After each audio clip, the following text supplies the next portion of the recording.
Coming up this week on the Center of It All. A local robotics team scored big at a worldwide competition. We tell you how they did. And are you looking for some fun but educational programs for your kids this summer? We may have just the place you're looking for. And Mel whips up a dish that's perfect for any time of the day. Don't go anywhere, it's all coming up next right here on the Center of It All.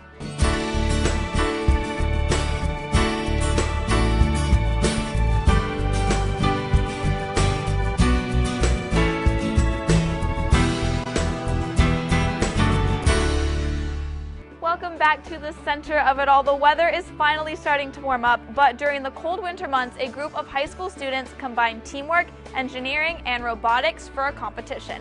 We went to find out what it is they've been building these past couple weeks. 6 weeks out of the year, first Saturday in January until 6 weeks after that, where we're in here building a robot. There's a new task that we have to accomplish every year. This year it's delivering gears to the peg and climbing up at the end of the match. The students accomplished quite a bit in a very short period of time. The match is full of contestants from all around the world. We're affiliated with Center County 4-H, and we're a robotics team that competes primarily in what's called the First Robotics Competition. So that's an annual competition, draws in teams from all around the world, and as you'll see, we built a pretty cool robot. It's really it's a student-led organization, so we let the students do everything from the strategy to the design to the manufacturing and the programming of the robot. But it's not like you can take the robot built last year and just update it. Each year, everything is different. Every year we get a totally different set of rules. So the robot that you build for last year's competition would be terrible for this year because it's very specialized. Specialized and extremely hands-on. The students do all the work, all the planning, and all the construction, applying the concepts they learn in a classroom and giving them real-world experience. This is a great program. They learn about, obviously, the mechanics of building and programming and driving a robot, but beyond that, the other skills, teamwork, organization, leadership, reaching out to businesses, website development, marketing. It was the ability to, as a high school student, really work together with engineers on an actual engineering problem. It was a really unique experience and something you really don't get in the classroom. In the classroom, you're basically being lectured about what you need to do.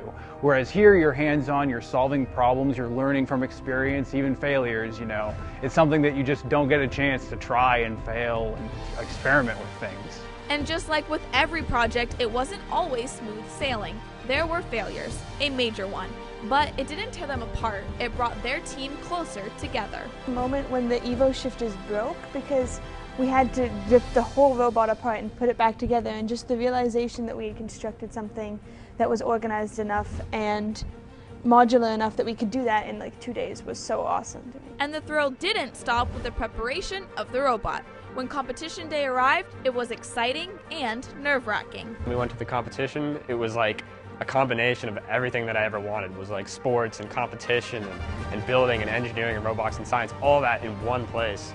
And it was like sort of like the epitome of what I was looking for in terms of my, you know, school life and everything else. It was just the epitome of everything I was interested in. Programming, engineering, just science in general. And that's what drew me.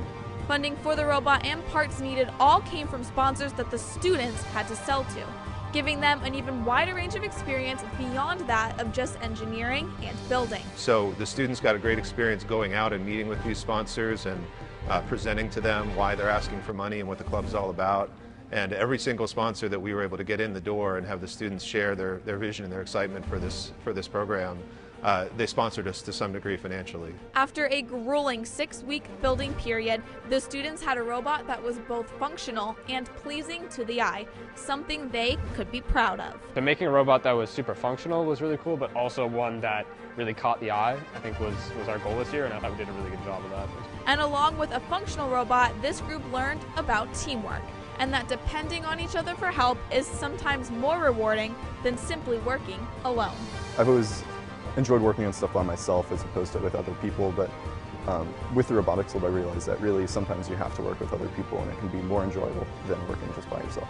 And together they went to Pittsburgh to compete, placing second out of 39 teams after qualification and making it to the semifinals.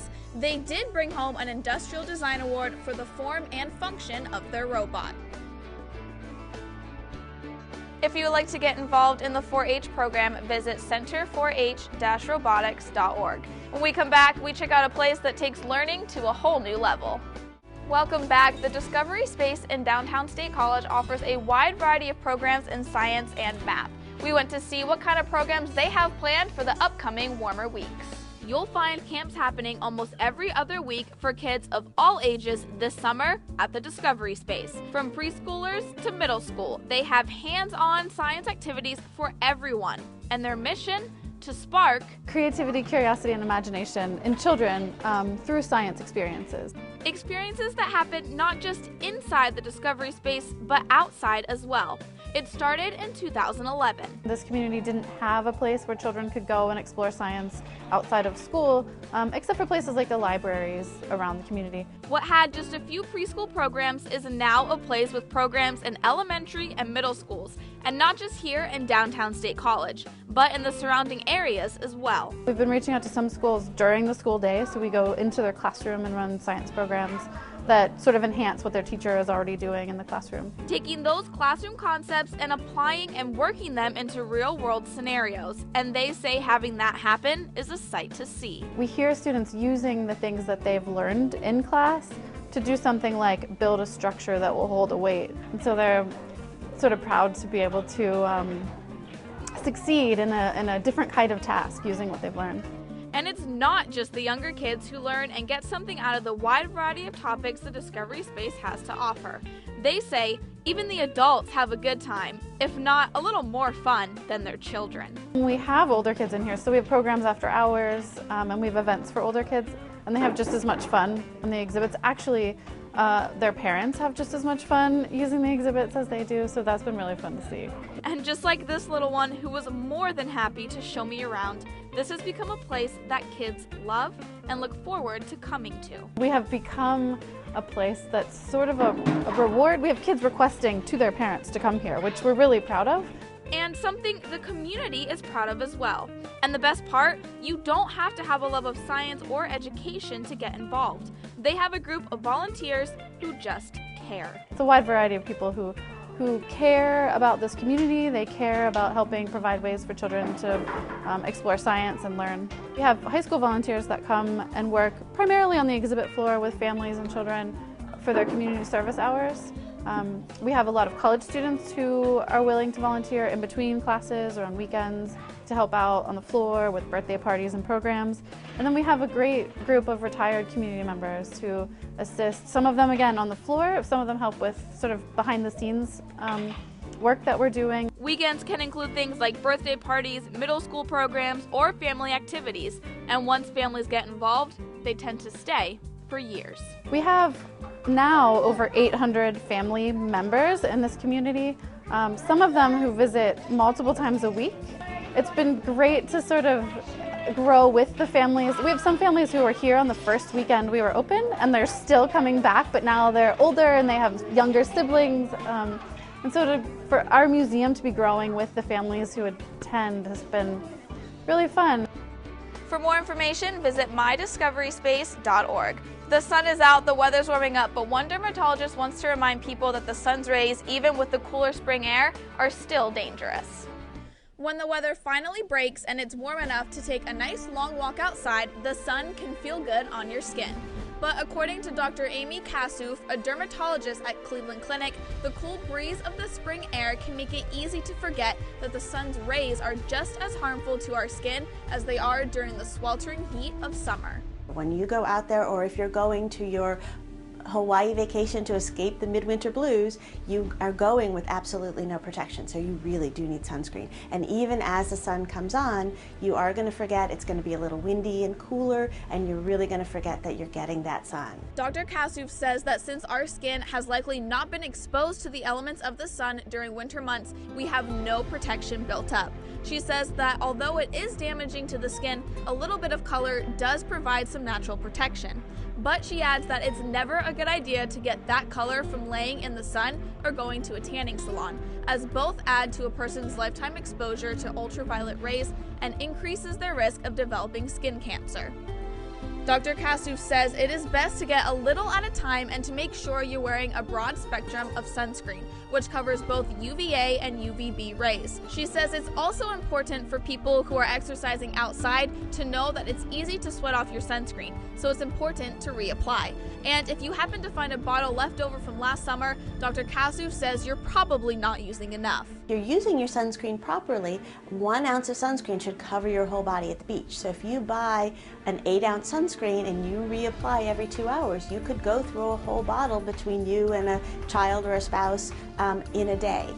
Another easy way to protect yourself from the sun is to wear SPF clothing. Dr. Kasu says the best part about SPF clothing is that it stays with you no matter the angle of the sun, and you don't have to reapply it. When we come back, we see what Mel has on the menu for lunch.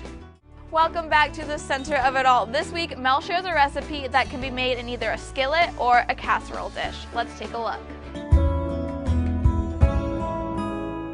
Breakfast, brunch, lunch, dinner, late night snack.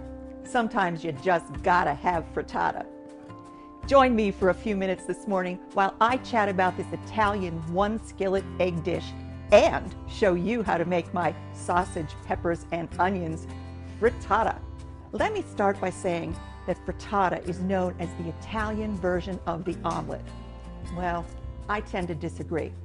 I liken it to the Italian version of the quiche because it's thick and rich in cream and bakes in the oven in 20 to 30 minutes. The omelet, which is relatively thin, goes from stovetop to table in a few short minutes. That said, let's head over to the stovetop and make a frittata. The Italian word frittata comes from the Italian word friggere, which means to fry, which is why a frittata is associated with a skillet. I'm using a 6-inch skillet today to demonstrate, but when you go to my blog, Kitchen Encounters, you're going to see that I've done the math for you. The instructions are written to use an 8 or a 10-inch skillet too. I'm frying 8 ounces of sweet Italian sausage in here, and it's going to take me about 6 minutes to get this nice and brown and crisp, and I'm just going to roll with it.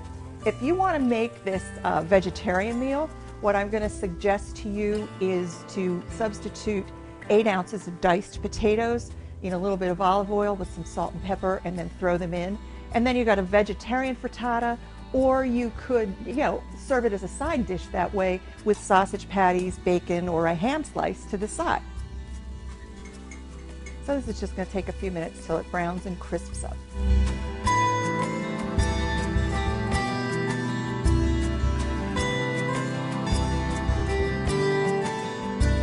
It's been about 5.5, 6 minutes. My sausage is just turning nicely brown. Smells fantastic. I'm going to turn my heat off for a minute, and I'm going to use, with the aid of my spatula and a slotted spoon, I'm going to remove the sausage from the skillet to a paper towel lined plate. And what this is, I'm going to leave all the drippings in here, and I'm going to saute my vegetables all in the same pan. And that's another reason why a frittata is a 1-skillet Italian egg dish, because everything's done in the same pan that it's cooked in, and it's served out of the same pan that it's cooked in. Turn the skillet back on, medium-high heat, and now it's time to add my vegetables. I'm going to go with 1/2 cup of onion. I've got 1/2 cup of mushrooms, 1/2 cup of green peppers, because that's what I like, and 1/2 cup of red bell peppers, because that's what my husband likes. Now this is 3 total cups. If the total filling content in this is going to be 3 total cups.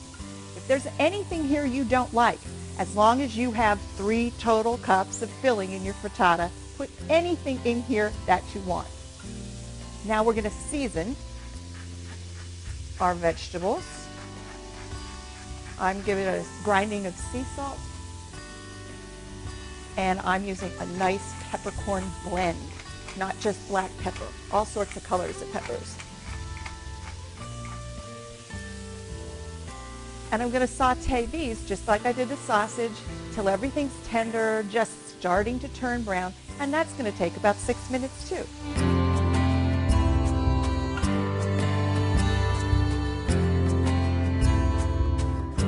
My vegetables are soft and tender, but they're still really colorful. It's been about 5.5 to 6 minutes.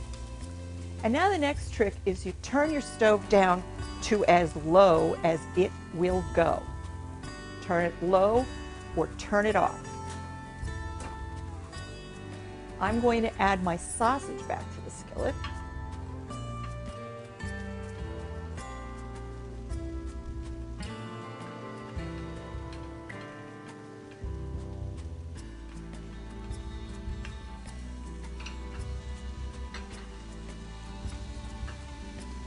I'm going to top it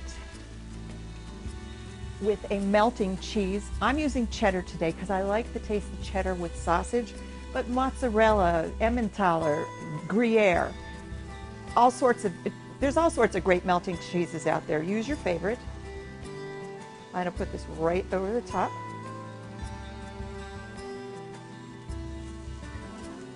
And next I've got 6 extra large eggs and a 1/2 cup of cream, and it is real deal cream. You can use half and half, and you can sort of use milk, but if you're not using full dairy to make a frittata, trust me, you might as well add water.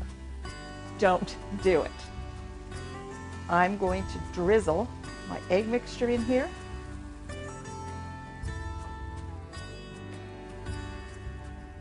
Tippy top, folks, tippy top. And I'm going to let this cook low and slow for 1.5 to 2 minutes just to get the bottom to set up a little bit. And then I'm going to pop it into a 325-degree oven for about 20 to 25 minutes. Now that you've seen the traditional way to make a frittata on the stovetop, I want to show you another option. This morning, I sauteed my sausage and my vegetables just the way I showed you. I've placed all of my sauteed veggies in a casserole dish. This is perfect, especially if you want to increase the quantity of your frittata to make a big dish and feed a big crowd. I'm going to put the sausage right over the top, like I did a few minutes ago, in the skillet.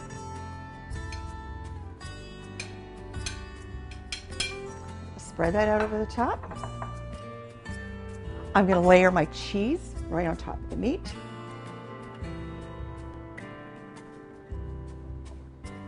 And I'm going to drizzle in my egg mixture, just like we did in the skillet.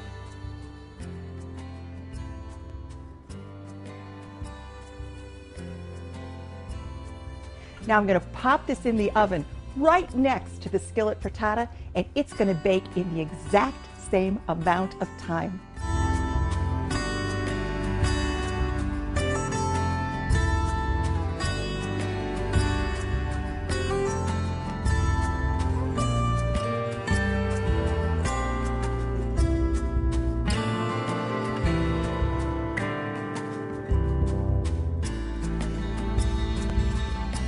Originally, frittata was an inexpensive way to use up a week's worth of leftovers.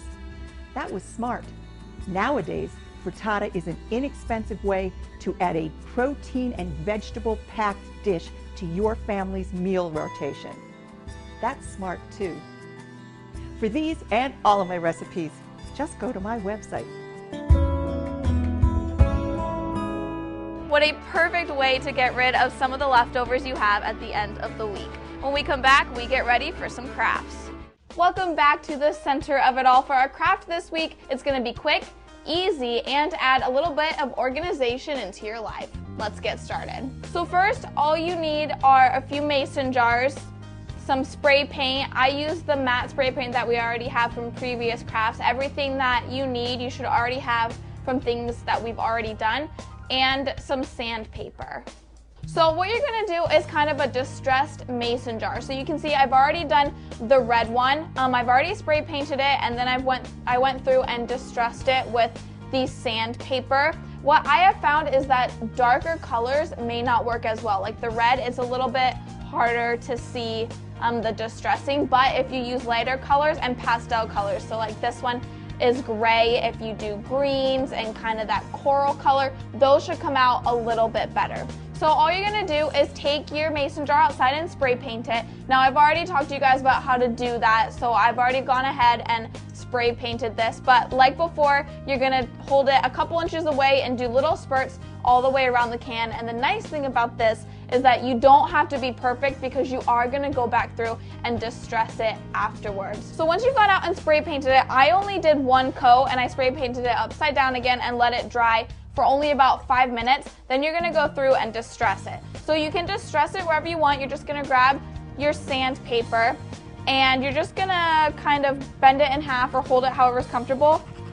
And you're gonna go through and just scrape off the paint from the jar wherever you want.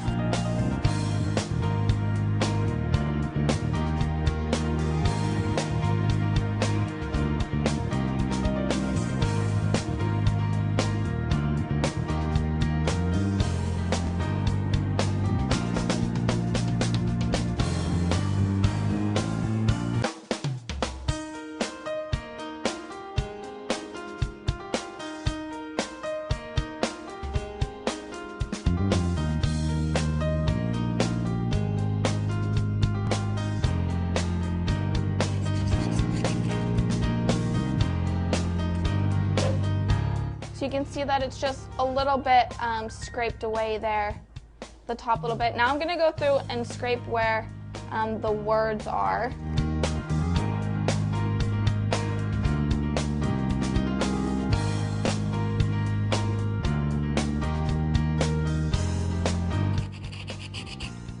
And you can see I'm not being super precise about where I put the sandpaper.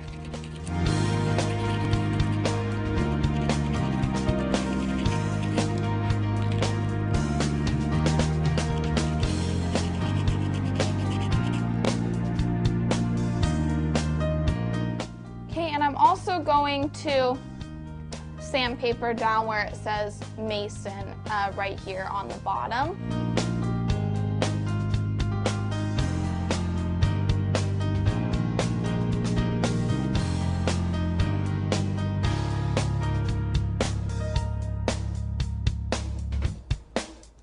Okay, and so then once you have the words and everything distressed out, then I'm just gonna kind of go around and add a little bit to the jar to make it a little bit more vintage looking. So I'm just gonna do maybe some up here in the corner a little bit.